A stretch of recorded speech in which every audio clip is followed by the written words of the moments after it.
Does it ever feel like you're a marketing professional just speaking into the void? But with LinkedIn ads, you can know you're reaching the right decision makers, a network of 130 million of them, in fact. You can even target buyers by job title, industry, company, seniority, skills, and did I say job title? See how you can avoid the void and reach the right buyers with LinkedIn ads. Spend $250 on your first campaign and get a free $250 credit for the next one. Get started at linkedin.com/campaign. Terms and conditions apply. So here's the thing with homemade meals. Eating them is great, but all the chopping and measuring and cleanup, not so much. With new one-pan assemble and bake meals from Blue Apron, you get all the flavor of homemade meals with a fraction of the work. Just assemble the pre-chopped ingredients, bake in the oven, and enjoy. Shop Assemble and Bake at BlueApron.com. Get 50% off your first 2 orders with code APRON50. Terms and conditions apply. Visit BlueApron.com/terms for more.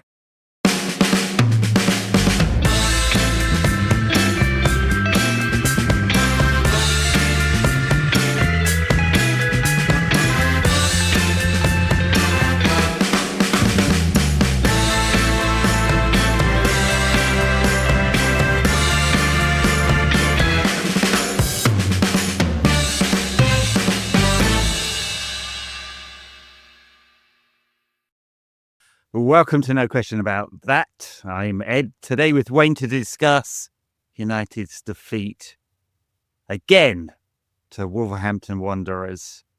Somehow, Wayne, we appear to be both unlucky and absolutely shockingly bad. Most of the second, a little bit of the first. How are you feeling? We're just after the whistle. That was really bad. Yeah, I am thoroughly miserable. There's that stupid joke they said that the strongest team in the league is the one that's at the bottom because they're holding everyone else up. We laugh. United are the most benevolent team this Christmas because they're giving gifts everywhere. I mean, my God. What team, what professional football team, and I don't know, I consider myself one, Eleva Stato, what professional football team concedes 2 goals direct from a corner in the space of a week? It's unfathomable how bad we've been.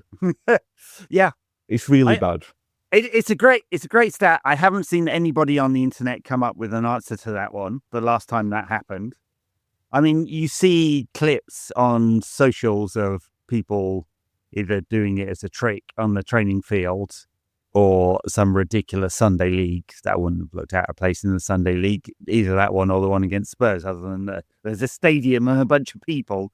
It's really, really bad. At the same time, I mean, since we're going right into the details, because I suspect we'll talk about the game a little bit and quite a lot of the details and then quite a lot of the macro picture. Yeah. At the same time, I feel United were a bit unlucky. And that is not to say that is why we lost. We lost because we were really bad. We were really bad in that game. The approach, tactics and strategy aren't working yet. I say yet in hope rather than definite expectation.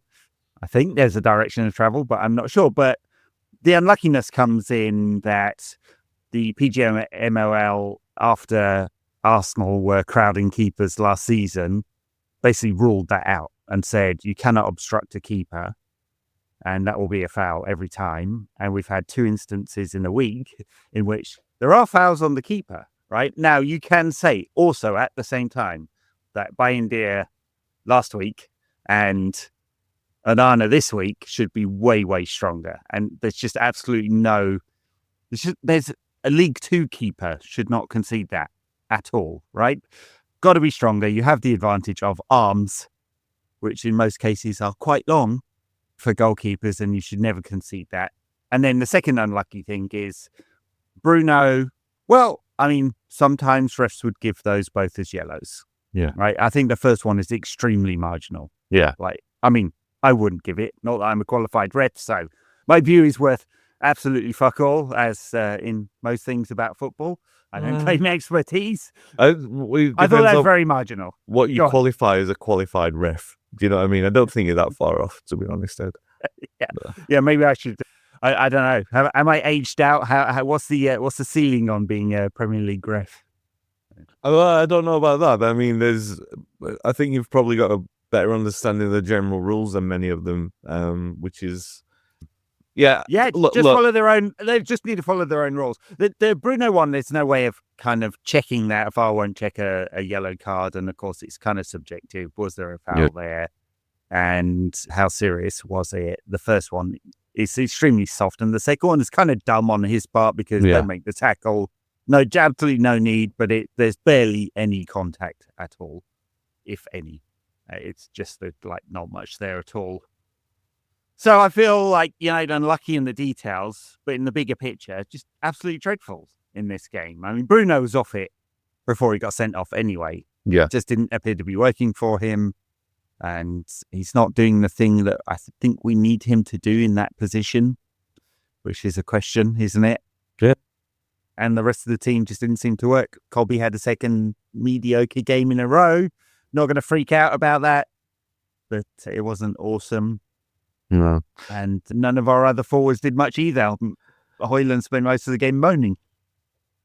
Yeah, and everything was wrong, really, from the start. I mean, the thing is, what's most concerning about this is that Amorim has been saying that this team's strong, close to his strongest choice from the selection he's got available. He said, he was asked and said. And they were thoroughly outplayed against Bournemouth and outplayed again tonight by a team who've only won once at home in the league and have been utterly abysmal to the point where they've had to change the manager. You can't watch something like that and not be concerned. You can't put it down to newness. I mean, there's so many things. First of all, the system that's set up as a 3-4-2-1 or 3-4-3, which in effect plays like 5-2-2-1 sometimes. And tonight, when Bruno was sent off, it was playing as a 5-3-1, which was very difficult. It wasn't never ever going to get us back into the game. So the late changes that were made, which effectively, brought some chances late on with Casemiro, Eriksen, and Anthony. I mean, I'm not going to be claiming to be any tactical mastermind, much as you're not claiming to be a good referee. But I think we've all been seeing that the most beneficial avenue of chance creation is probably going to come from Anthony and Ahmad doubling up on that right-hand side. But the problem when you're playing the system with the players that he has been playing in the selection that we've got is that it falls naturally into a 5-man defence. So when a team is playing high aggressive football or pitting players high, you're too far back to control the ball. You can't break in the way that you want to break under that system. There's nothing there. I mean, really, the concerning thing is on a very basic level, before the red card, but definitely afterwards, it wasn't a system. It looked like it had already been figured out, the system. Yeah. Which is a big worry. And then afterwards, he's kind of making the reactive changes to try and galvanize something. But but the point is that the plan doesn't look effective with the strongest selection. And that's where the alarm bells ring. And now I tweeted after the game against Bournemouth that I was concerned by this because there was a generationally bad performance. The type which would be a generationally bad, but we've seen 5-7 a season from United, which even them maybe being generous. These are really bad performances, really concerning performances. I'm not a supporter who will advocate for change or get against a new manager, but it's concerning because the fix. I know you want to talk about the game, but I just want to, this is obviously we're talking half an hour after the final whistle, and I just want to vent a little bit. The most obvious change that can be seen as a benefit in the next sort of 6 weeks or let's say 8 months is an influx of players that can play this system better. So let's say 5 or 6. There's still no guarantee that works. So let's say that you get all these players in to fit this manager's system. The next manager will come in. He's not going to fit this system. He's most likely not going to play 3-4-3. And we're in exactly the same position as we have been, but probably even more disjointed because of there are bigger picture things at the moment, like how to worry about the players that we've got. Cobby for me is the prime example because I don't think that this system is suiting him at the moment. I think the 3-man midfield really helps him, and he's been asked to do too much at this moment in time. too much too young. And they're also, we've said this before, the differing profiles of all of the individual players, which makes every single change. The biggest problem United have got at the moment, and there are many, the biggest problem that they've got is that they've got a goalkeeper who thinks that fans have paid to watch him play football, so he takes too much time on the ball. And we've got a centre-half who thinks fans have paid to watch him play football, so he takes too much time on the ball. And I'm saying that that's as kind as I can be without being critical about the goals that we've conceded. But everyone conceded. There's a massive problem with the amount of time that Onana takes and the amount of time that Maguire takes. The value of any effective system is its ability to catch an opponent off guard. The ability to be able to do that is quicker build-up and quicker decisions. All of that impetus is always taken out of United straight away, immediately in the build-up. And that has been the biggest issue in the last two games. Yeah. Yeah, all right. There are a few things there to unpack, quite a few. I don't think we need to get ahead of ourselves and talk about who the next coach is after Amorim. No, of course, I get your point. Like, more generally, the club structure and the sporting director, if there was one, is there to ensure some kind of continuity across coaches and that's and in development of the squad and stuff like that. And we don't have that at the moment. It'll be interesting to see whether they do that. But right now, there's a short-term problem, which is how to go from being really, really bad to a bit less bad than that and somehow move up the table and succeed in the competitions we're still in without completely collapsing this season. Because as much as Ruben Amorim will get as much time is necessary in a very large amount of time and money and all of that kind of stuff, he simply cannot lose 60% of your games as a Manchester United coach and not be under desperate pressure. I'm not saying that's coming right now, but it will be at some point.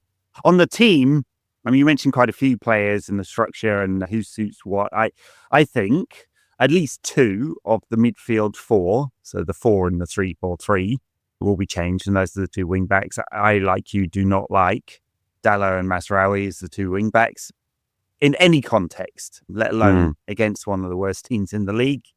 Yeah.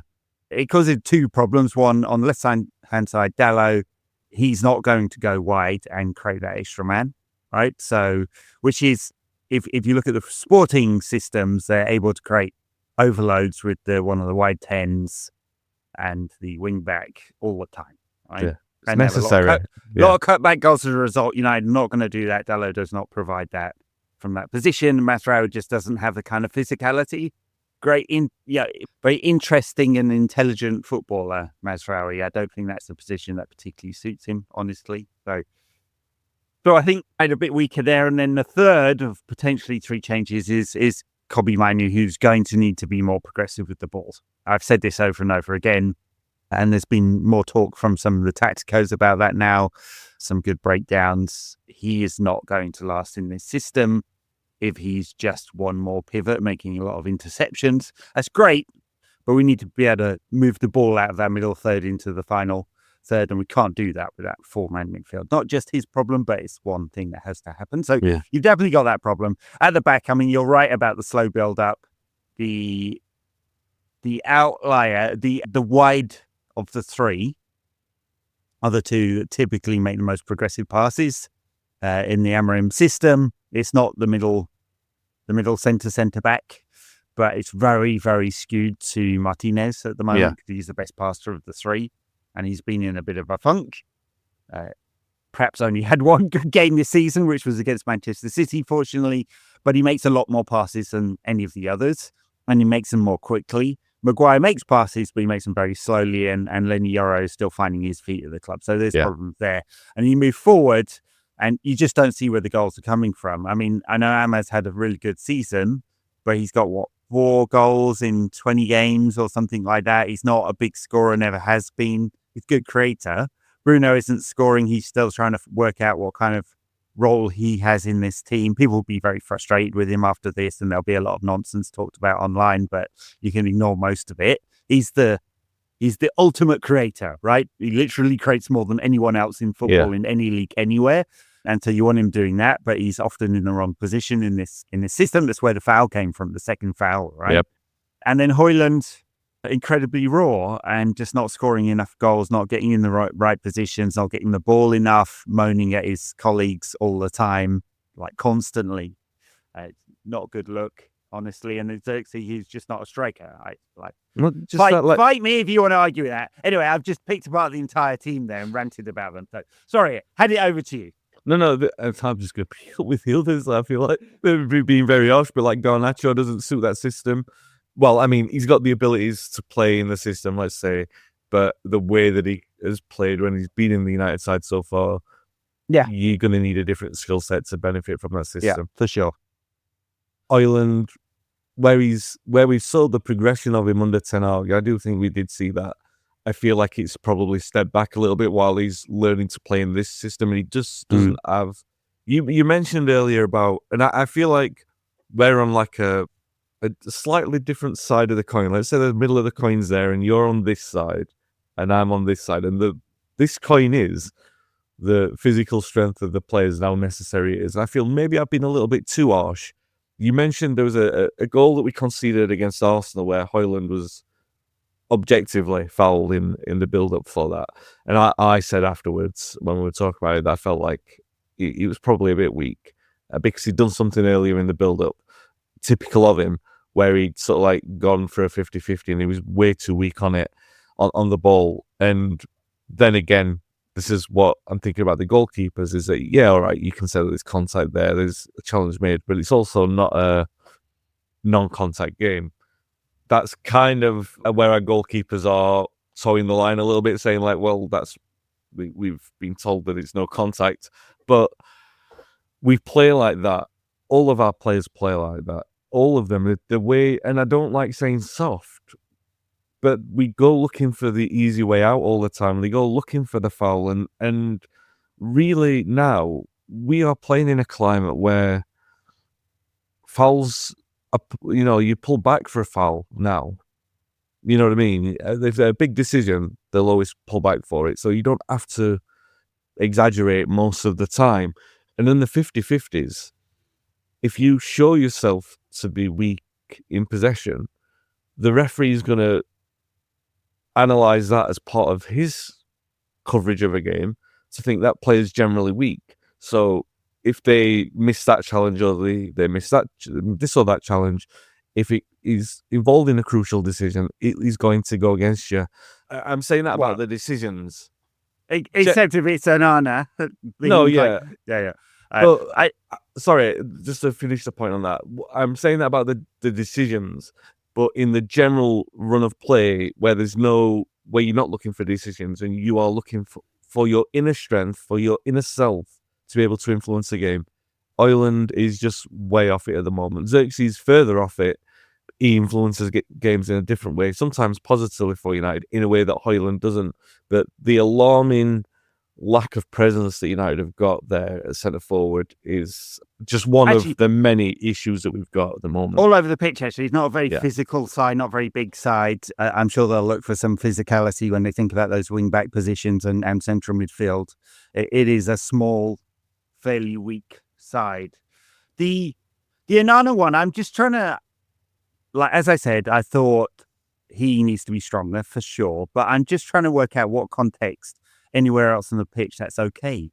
Like one player standing in front of him, one player pushing from behind, right? He physically touched him when the ball's not there. He wasn't challenging for the ball. He physically pushed him with a forearm rather than two hands. But I'm just like, almost anywhere that's probably going to be a foul. So I was kind of surprised, right? It's the high bar. Rep didn't call it.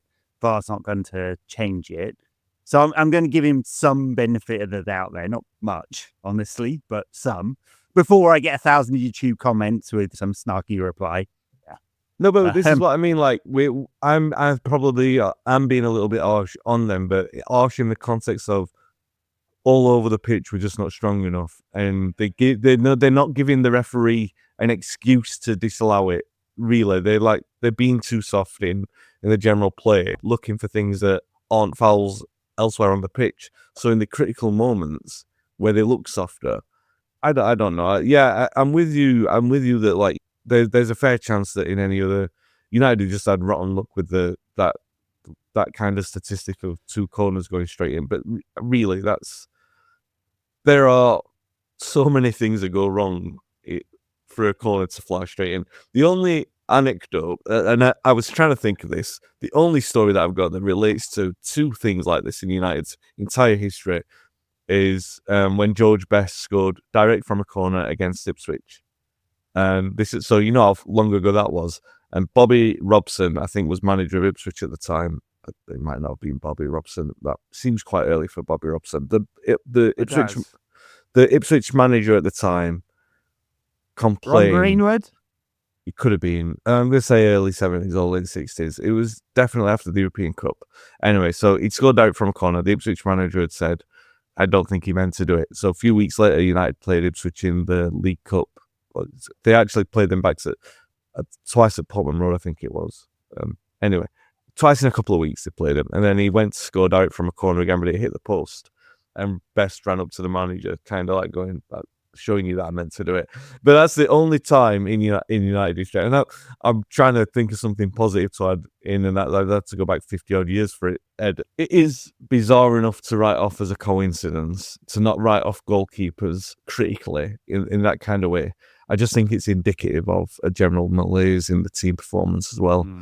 Yeah. And we have to turn that around quickly, because I think, again, like, not advocating for any change or anything like that, like, just to be clear before anyone misunderstands, but people will lose faith. Like, that's 6 defeats now under Amorim, isn't it? I think it's 6. Maybe it's even more. I'm forgetting now, but I think it's 6. 5 in December. We're at Newcastle coming up on the 30th, and they are playing all right at the moment. Right? You definitely can't say that that's a gimme for United, right? So it could be a record-breaking number of defeats in December. People will start to lose faith. And we've probably got statistically, we've got one of the world's most overperforming coaches, right? Over and above budget and spend in terms of what he achieved, all at Sporting. So we've got a great young manager, he's a good communicator, he's got a real clear vision about what he wants, but it's going painfully wrong right at the moment. He said a storm is coming, so I guess we have to say this is the storm, but it can't be that bad. And otherwise, people will start to go, oh, what's going on? And we'll get in a situation where Sir Jim appoints himself as manager. Well, yeah, the old Chelsea thing with Abramovich. So this is my sort of element of concern with this. First of all, that we had a manager who he was given the benefit of the doubt because of the fact that they were taking over and there's a bad run of form. So they give him the benefit of doubt there. Then they backed him with a lot of new coaches. We were supposed to invest our faith in that. And then within 3 months, all those coaches are gone. And we've got a radically new system, which we're all supposed to have faith in as well. Yeah. And I really am not advocating for change. I just think that they're now also having the same noises of, well, this manager's got to work with what he's got mostly in January because of the problems of the previous things. You said there, and I know that you said it, a storm is coming. Was a storm really necessary? I don't think we were that bad. To say that where we are in the league, and it was said to me on Twitter, and it always gets said around this time of year, or whenever United have a bad run of form, because I wrote the book Too Good to Go Down. Everyone's like, are United too good to go down? It always gets asked. But this is the first time I've looked at that. And I think, not that say we will go down, I think there are worse teams in a poor league than us. But we were comprehensively beaten by Wolves tonight. And I know you might look at that and say, all right, well, a freakish goal and then a late second. But we were comprehensively beaten. We can't have any complaints about that result at all. And then you look at Newcastle and you look at the next game, which is at Liverpool, and I'm with you that the change had to come with Ten Hag, much as I am with Solskjaer, really. But I just don't think it was that bad to suggest that these kind of performances are acceptable. I think it's a No, really... but and what you're saying there is, just to clarify, that they wasn't so bad that we had to get even worse to get better later, right? Or Exactly, yeah. Is that what you're saying? Yeah, look, I cannot find a single reason to have not fired Ten Hag, right? Not a single one, other than you can go, well, it could get worse. I suppose that's some kind of argument, but it should have happened in the summer. And I think that was in retrospect, a shockingly awful management decision. Why do companies fail, right? They use their resources badly. They make bad decisions as an executive team. And United managed to do that very badly in the summer. They spent a lot of money for Ten Hag, for his system. Ruben Amorim comes in after spending £10.4 million to get rid of Ten Hag, and another 11 million euros to get Amorim in, while colleagues at United are getting fired and bonuses are not getting paid, and the Christmas party was cancelled, and Sir Jim had turned into the mayor of Nottingham and all of that.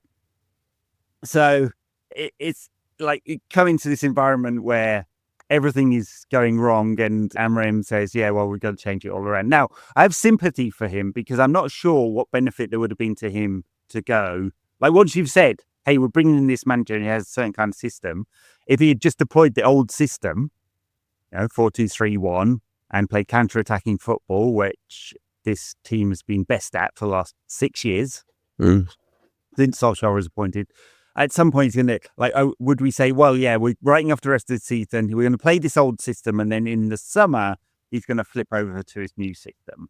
I'm not sure that made sense either. You can go way, way, way back and again, look at the roots of the problems with United, the club, and United, the team. The most recent really bad management decision was not firing Ten Hag in the summer, giving him another few months and £200 million on a bunch of players that may or may not fit into this system. Ugarte, definitely. The rest of them, we're kind of working that one out, right? Mazraoui we like, but I'm not sure wing back is his thing. De Ligt, yeah, all right. Is he an upgrade on Maguire? Maybe, marginal. Yeah, Yoro, we hope he's a good player and all of that, right? So I know I'm kind of rambling about it, but you can kind of look at these signposts along the way or markers on the road of where United have gone wrong. And unfortunately, each marker, there's been more bad decisions than good ones. And it has to start turning around because it gets more and more difficult from here. Given that, look at the league table, the probability is we're not qualifying for European football unless we win the Europa League. Who's going to make a bet on that, honestly? So United will be £100 million off the Champions League qualifiers, or anyone who does well. That starts to become a really significant gap between United and the rest of the top teams, the big six. And it becomes harder and harder and harder to get back to where we want to be. In betting, it was George Best scored from a corner 50 years ago. Okay. And this He'd is get where... him today, wouldn't he? Yeah. Yeah. I'm not... I think that's my biggest worry is that I don't see the results as the storm. I see the potential investment, lack of investment in January as a big issue because going on with this squad, with this manager, obviously the manager, but going on with the squad, persisting with the system, I can't see a way that it works because the evidence is cataclysmic. And I hesitate to use scary words, but it is because the results are so bad and the performances are so bad. They're as bad as anything that we've seen in Premier League history for a Manchester United side. And they've come too early on in this management era from a manager who warned us that it was possible that it was going to happen. They're getting worse the closer he gets to his desired selection as well.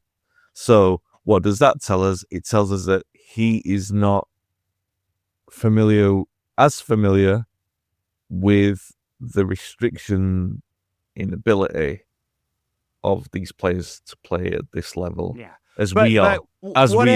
I know for sure, but whatever analysis you want to put on these players, and there's a lot of players that in many, many United eras would have been nowhere near this squad, obviously.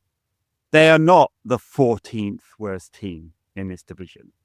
They're just not. They're just not. Like, these are, like, from Onana through to the strikers, these are players that have achieved much elsewhere, and sometimes at United. I'm with you, but this is what I'm saying. With like 18 months ago, we were qualifying for the Champions League. So on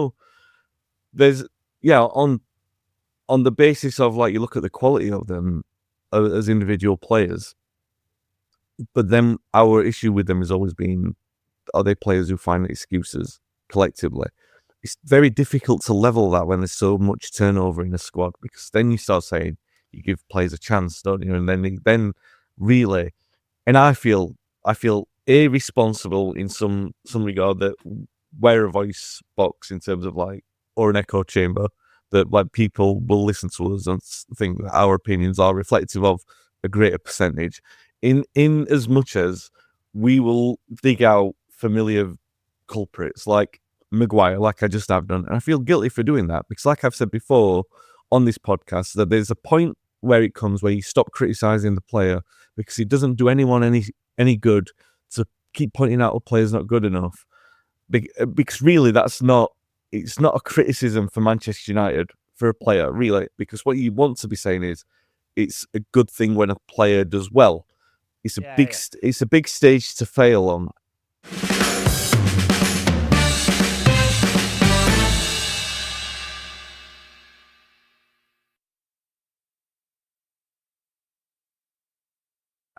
I mean, I do agree with you, and I think I'd like to think that we offer, generally speaking, on the podcast, and you especially offer a pretty nuanced opinion on players, and it's just fans offering an opinion. I think there's a very, very big difference between that and the kind of systematic or systemic abuse that players get online. If you believe the internet, Onana, Maguire, Martinez, Dalot, Mainu, Højlund, Xerxes, and Bruno should all be binned off, right? And there's probably a bunch of others that I haven't listed there, because they're all shit, and we'll drive them to the airport to go to whatever team they're fucking off to, and then we'll magically find on some fucking money tree all the money that will magically bring in all these new players that, like, they would do in Football Manager with a cheat mode on or whatever, right? So, like, it doesn't work like that, unfortunately. Amorim and the exec team are going to have to work out who can fit into his system, because they're going to give it the time, right?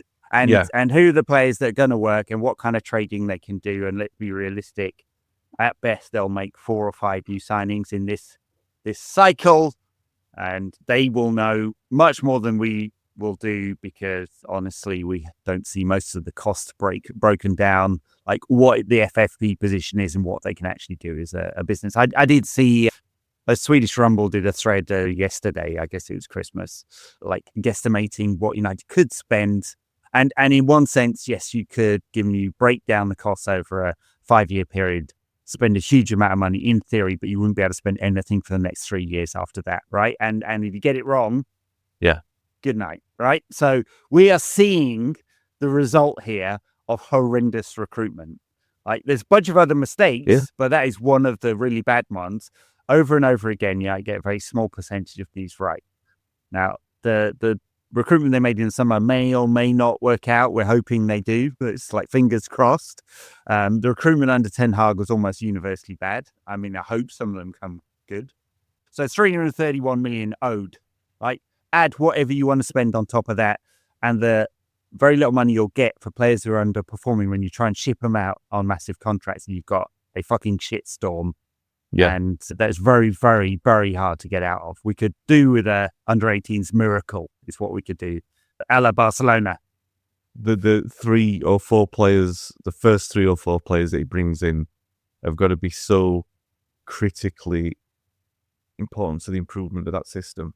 God, yeah. So there is that. Then, while I am using words like cataclysmic, I do also want to try and put a positive perspective in there, in that we all like to go back to the early Fergie era. So when it was darkest before the dawn in 89, 90, we had... So let's go through some of that squad very quickly. The bones of that squad who were there 3 years later when we won the league, 4 years later when we won the league. So you've got Bruce Pallister, Phelan. 89. Yeah. Yeah. Bruce Pallister, Phelan, Ince, McClare. Robson, McClare, Hughes. So you've got a very good sort of percentage of that squad in there. So that gives me the point I'm making is that you said there, it's not so bad a squad that you should be looking at 14th or 15th. My initial response to that, in the wake of being very, very grumpy after losing the way that we have done in the last 2 league games, and really last 3 league games, I should say, 'cause we forget the Forest game. Forest game was after City, wasn't it? So it's the last 3 league. Is it last 3 league games we lost? Was Forest before City? Yeah. No, Forest. it wasn't. No, it wasn't. It was City, Forest. So it's the last 3 league games and the cup game. So 4 games we lost in a row. We might have won the European game. Anyway, we've lost a few games in a row. And I'm grumpy about it. And I look at that and I say, no, we are 14 in the table. That's how good we are at the moment. That would be my initial response to that, because there's no evidence. There's declining evidence to suggest otherwise. And when you see the players like tonight, because at some point the penny has to drop, right? You have to be looking for the green shoots. And the green shoot isn't, unfortunately, Ahmad playing well, because like tonight, he'll just be the shining light, and then you just go, well, the team will mark him out of it. And then the other players just are not doing enough to... I think that's probably the right way of saying it. Not like say they're not putting in the effort, or they're not good enough. They're just not doing enough, because the evidence is there, right? Sure, yeah. You cannot... It's like we've said before, like, about they're not good enough to win a league title because the evidence is there. They haven't done it. So they're not winning games of football, and they're not deserving to win games of football. They didn't deserve to win against Nottingham Forest. They didn't deserve to win against Bournemouth. They didn't deserve to win tonight. We deserved exactly what we've got against teams that we should have been expecting to defeat fairly comfortably. And those players are the ones who've got to look at themselves, right? So it's not the manager at this moment in time. It will be the manager in 5 or 6 weeks. The problem is why everything feels like it's come to a head right now is because there were a number of massive decisions that have been made by the ownership. They've affected the entire structure of the club. Mm-hmm. So when they do that and they speak with such authority in that direction of travel, which we've spoken about often on the last few pods, is you have to be seeing indication of progress. Mm-hmm. And there just isn't any, unfortunately, under the manager. When I say it cannot be the case that we lose 60% of our games as a Manchester United manager. That's what I'm talking about, right? And I'm not saying, as just to repeat, I'm not saying, hey, we should get a P45 out. I'm saying the pressure builds and builds and builds. It'll build up on the manager. It'll build up on the players, although, unfortunately, they are the least accountable because they all have contracts. And that has been a perennial problem at Manchester United. He's going to build up on the new ownership who've taken almost complete control of the club, from CEO, like CFO, recruitment, technical, sporting director when he was here. Complete control Ineos team have now, and will have complete ownership between 18 months and 3 years per the sales agreement, I bet. But the pressure is on them, right? You already see like people complaining and moaning about the ownership, and I think it's all right to go. In fact, actually, I'm much more comfortable with pointing at like ownership and executives and going, "You made some bad decisions there." And I think it's okay to say bad decisions, and it's all right to say bad performance from players. What it's not all right to say is, well, pick the phrases you want that get used all the time, right? And do seep into the consciousness of both the execs to a lesser extent, but especially the players. We know they're too online, right? So this all has an effect. And unfortunately, like, there's nothing that's going to stop that. And we talked on the last pod when we did the review of Ineos's 1 year at United that, like, the microscope is there. Billion supporters or whatever you want to pretend there are of Manchester United. Huge amounts of pressures. The story all of the time. The absolute focus. Ruben Amorim already, like, getting used to doing 4 interviews a day, at least. And huge pressure on him. Yeah, he's already made some big calls, dropping Garnacho, completely binning off Rashford. We're not really sure what the inside track is on that. So he's making big decisions, but it's got to start going right at some point. Well, because obviously we've gone way bigger picture with that, so let me pull it back on point, which is very rare for me to do. I usually run away far in the other direction. In 1931, United's no. I could.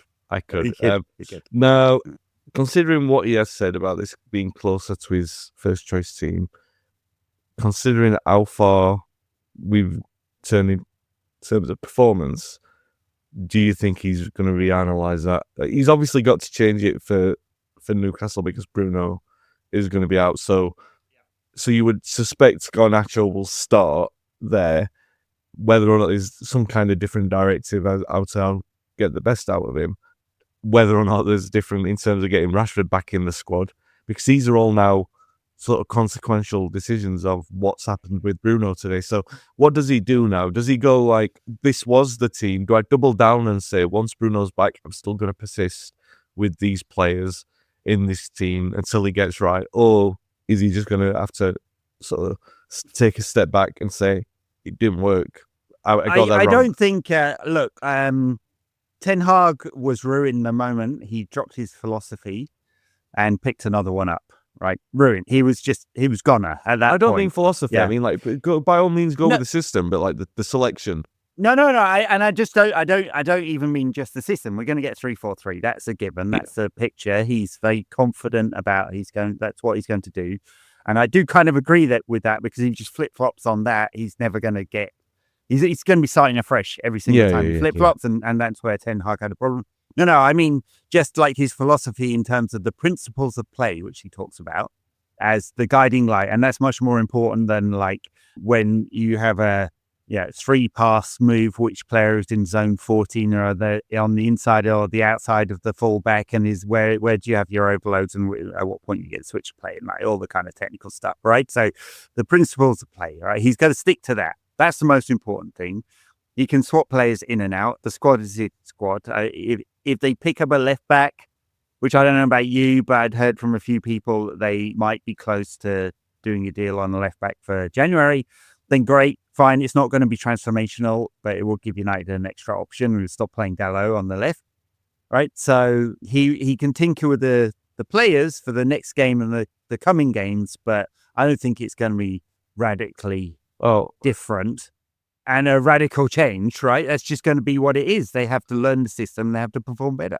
I think let's not count any chickens either way on that, because this is going to be as optimistic as I can be.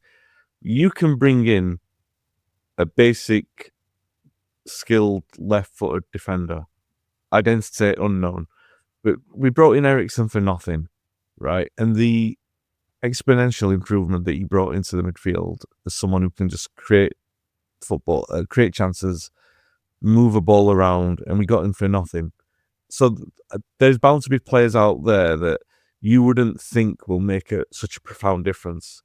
But considering how difficult it has been with Dalot in that system, it just doesn't work there. Once you have something that works marginally better, it will look like a significant step forward.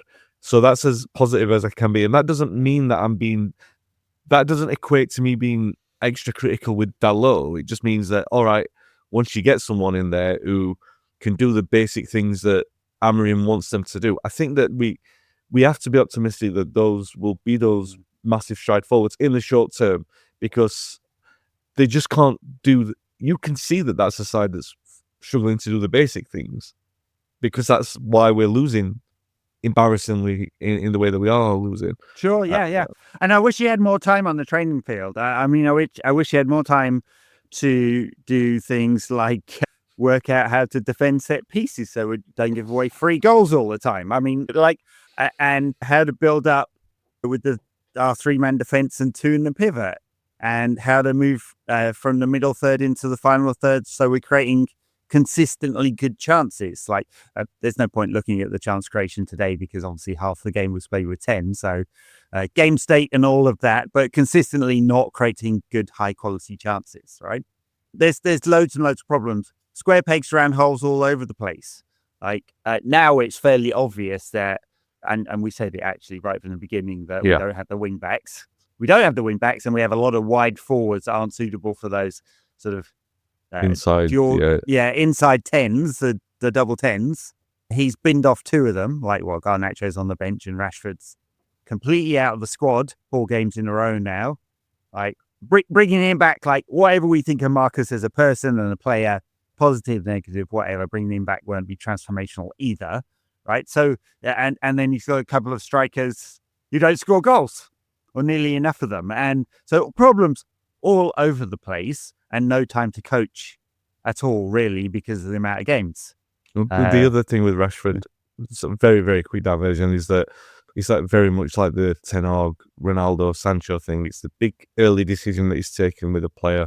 You've got to back. It's mad to me that it's Rashford, that you've got to back the manager, and it's such a harsh cut. If he brought back Rashford now, it would look very weak. Do you know what I mean? Yes, unless because of the way he's explained it, and I think he has been smart here, right?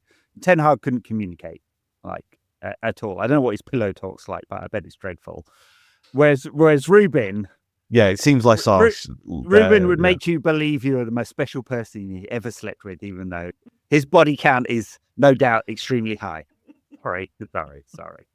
My mum watches this, so, I should behave myself. The point is, I get the point, actually, because I should have... The point is, if Rashford came back, he would explain it as, Rashford has done the work on the training field, and we've worked on his game, we've done the things we wanted him to do. He would have to come back and perform well and score goals. I'm not saying that it's that that there's a divide that's so great that he must be gone in the same way that he was obvious with Sancho and Ronaldo. I don't mean that either. I just mean the stand that he took. But you're quite right. He's fairly soft. Yeah, I know the internet, as generally speaking, broken in a way that would say, hey, bin this guy off. We'll be delighted with it. And most of it is nonsense on Twitter, of course. And the discourse, actually, if you head over to Blue Sky, is very, very different there. No, I'm not saying everyone is bringing out Marcus Rashford banners or anything like that, but there's a little more, little less heat in it. If they get rid of Rashford now, and I wrote 1,500 words and then changed my mind on this, on the scenarios for Rashford's departure and what it might look like, right? There is not a good one for United. Right? You think this is good because you don't want this player here anymore. I mean, you generally, the online populace, not you, Wayne Barton. But the best possible scenario is the one that doesn't really exist, which is the Saudis come in and say, United, we'll give you £60 million. We'll take them off your hands. Here's the cash, right? They're not doing that anymore, right? So there isn't a spot at a big European club, really. Not really, unless PSG get rid of Randall Kolo Muani. January is not a great time. In fact, after the 1st of July is the best time, which is when the PSR FFP clock resets and people aren't desperate, which means the likelihood is if Ruben and or management really want rid this winter is a loan away in which United pay a substantial portion of his wages. How and in what world does that make us better, right? It doesn't. Everything I hear is that there may be problems with Rashford's entourage, and Ruben Amorim said people are making decisions for Marcus at the moment and not good ones. There may be problems there, but it's not going to make the team or squad better to bin him off as a lost leader or something like that. The big decision is one he can't really win from. It's a very long way of saying that. There is no scenario except the one that doesn't exist in which United come out of it ahead. Yeah. Sucks, but it's true. Sorry, I've been in America too long. Shouldn't use the word suck, right? It's not creeped into British English yet. Yeah, I understand. You understand. Yeah. You understand. It does suck. Wow, that is 50 minutes of ranting. What else has happened this week, Wayne? Anything good? Did you have a nice Christmas, by the way? We didn't really talk about that when we talked on Christmas Eve. Yeah, Santa brought me a signed Ole Gunnar Solskjaer shirt, which was good. That's very nice. Yeah, memories of better times. Even as Ole as manager, because at least we enjoyed watching the football. Yeah, for the most part. Yeah, look, there are... Yeah, it's not been a good week, has it? Let's be It's not a good time for United. I just think my biggest, like, I understand, I appreciate that there'd be people watching and listening to this who wouldn't have heard me be as harsh or downcast as I am, or also negative in terms of like my short-term view, because I can't see, I can see, bringing in players and that making a difference. I just can't see how this improves with what we've got. And like I said to you before we came on air, like, I'm a good friend. Well, I say good friend. I know Rob Smythe quite well. He's a good mate. I enjoy talking football with him. He's generally one of the more astute observers of United. However, people will always remember the 2006 thing he wrote about Fergie, saying that he was shredding his legacy at every turn. You said it. So I would like all my negativity now to be remembered in the same kind of vein, because I'm trying to look for those positive green shoots, and I'll be there against Newcastle with taking my nephew. Like, this is how bad it's got. That's child abuse, that Wayne. Well, you start taking your nephew in the last year or so, you've subjected this poor kid to Manchester United. This is the worst thing, Ed, is that he's got an unbeaten record. He's not seen United lose Old Trafford, so I'm taking him for that reason. I haven't taken him to big games purposefully. Well, it's hard to say what's going to happen now because we've broken the pattern. It was 2 wins, 2 losses, 2 wins, 2 losses. So we're now gone to 3 losses. Are we now going to? Is it going up in steps? We've got exponential growth here. We're now going to get 3 wins in a row. That means we'll win at Anfield, and if we do Newcastle, Anfield, Arsenal. Yes, come on, lads. Then obviously the mood on this podcast will be very, very different, and everything that I've said will be used to mock me, and I will be delighted if that's the case. It's difficult to come on and so 10 minutes after losing 2-0 to Wolves in that Wolves team. I mean, look, since Wolves were promoted, if anyone wants to watch a terrible game of football, you would guarantee watching Wolves versus Manchester United. The acceptance to that rule was a Molineux last year, but every other game with them has been utterly dreadful. Tonight was no different, and we've now become dreadful and losing those games, which is, I cannot shine any kind of positivity on it at all. It's absolute. Really, it is. All right, look, Newcastle on Sunday. It's going to be a really tough game. They've won a bunch of games in a row. They seem to be, after a difficult start to the season, they seem to be like settling down a bit. I guess the injuries have abated somewhat, and Isak is scoring a lot of goals. Yeah. And he's a very fine number 9. He would work very well at United. Obviously, we can't afford him. So let's forget that one.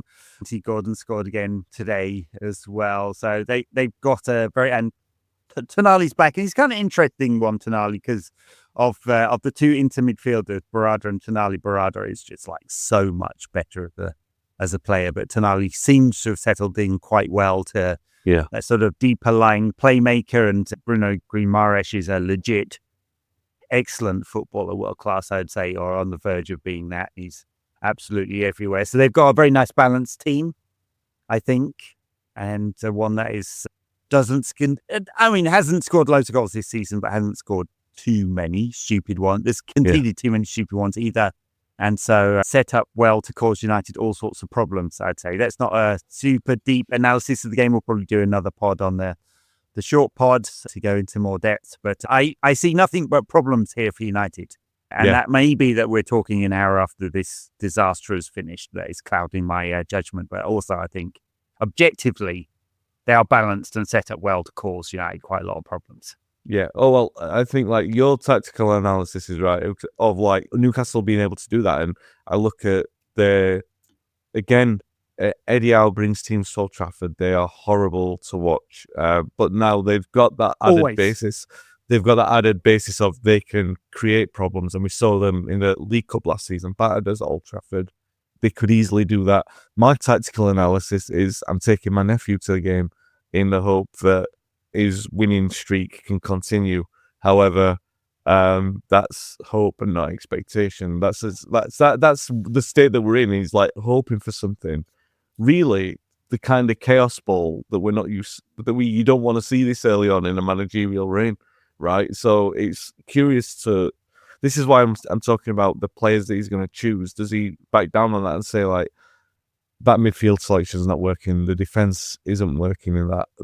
Because obviously the pensiveness in the goalkeeping and defending with moving the ball is something that should be able to be fixed by the manager. It is indicative of those players staying on for too long. But one of the warm-ups they do, and this is very, very different from Fergie's time or any other really manager I've seen, is a crowded box, launch the ball into the 6-yard box warm-up with actual defenders there. There was a time back in the day where Mike Phelan would chuck a ball in and Peter Schmeichel would go catch it, or whatever, not Schmeichel, but David De Gea would go catch it, and that was the warm-up, and it was all very leisurely and a bit stretching or whatever. Now they actually do something that looks a bit approaching a training ground routine, like as close to the game state as possible. It still hasn't worked. Oh, they're going to fix that one. There's not a massive radical change he can make. I mean, Bruno's going to get a rest, which is nice. And I do attribute some of his poorer performances to when he gets tired. And sometimes I think managers don't spot it because he wants to go and go and go. And he's obviously the main man when it comes to creation. So there'll be a little bit of change. We are everything but chaos ball. He's going for control, and we get control, but it's kind of passive control. And I'd like to see us have more control in dangerous areas where we're actually creating these high XG chances, high probability of scoring chances, and we don't really do that yet under him.